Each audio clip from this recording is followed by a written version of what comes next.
காசோலை மோசடி வழக்கில் கோச்சடையான் பட தயாரிப்பாளர் 4 வாரங்களுக்குள் 2,52,00,000 ரூபாய் வழங்க வேண்டும் என்று சென்னை உயர்நீதிமன்றம் கெடு விதித்துள்ளது.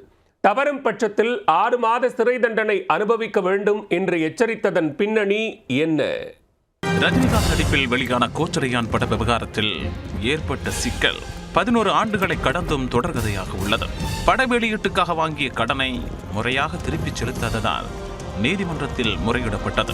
கீழமை நீதிமன்றத்தின் தீர்ப்பை சென்னை உயர்நீதிமன்றமும் உறுதி செய்ததில் நடந்தது என்ன? நடிகர் ரஜினிகாந்த் மற்றும் தீபிகா படுகோன் உள்ளிட்டோர் நடிப்பில் கோச்சடையான் திரைப்படம் கடந்த 2014ஆம் ஆண்டு வெளியானது.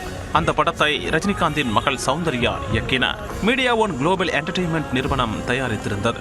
அப்போது கோச்சடையான் பட வெளியீட்டுக்காக ஆட் பியூரோ அட்வர்டைசிங் நிறுவனத்திடம் 10 கோடி ரூபாயை கடனாக வாங்கியது. வாங்கிய கடனை திருப்பிச் செலுத்துவதற்காக 5 கோடி ரூபாய்க்கான 2 காசோலைகளை மீடியா ஒன் நிறுவனமும் வழங்கியிருந்தது.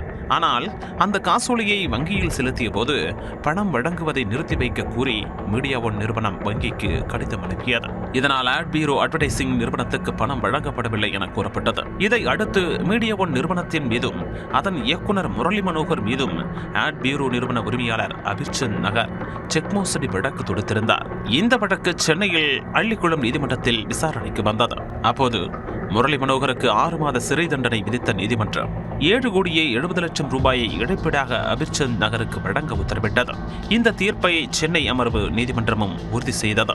தீர்ப்பை எதிர்த்து மீடியா ஒன் இயக்குனர் முரளி மனோகர் கடந்த 2023ஆம் ஆண்டு சென்னை உயர்நீதிமன்றத்தில் மேல்முறையீடு செய்தார்.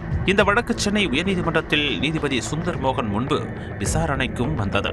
அப்போது விசாரணை நீதிமன்றத்தின் தீர்ப்பை உறுதி செய்த நீதிபதி ஆட் பியூரோ நிறுவனத்துக்கு 2,52,00,000 ரூபாயை முரளி மனோகர் வழங்க வேண்டும் என உத்தரவிட்டார். இந்த பணத்தை 4 வாரங்களுக்குள் வழங்க வேண்டும் எனவும் கெடு விதிக்கப்பட்டது. தவறும் பட்சத்தில் 6 மாதங்கள் சிறை தண்டனை அனுபவிக்க வேண்டும் எனவும் தீர்ப்பில் கூறப்பட்டுள்ளது. இதன் மூலம் 11 ஆண்டுகளாக நீடித்து வரும் பிரச்சினைக்கு சென்னை உயர்நீதிமன்றம் முற்றுப்புள்ளி வைத்திருக்கிறது.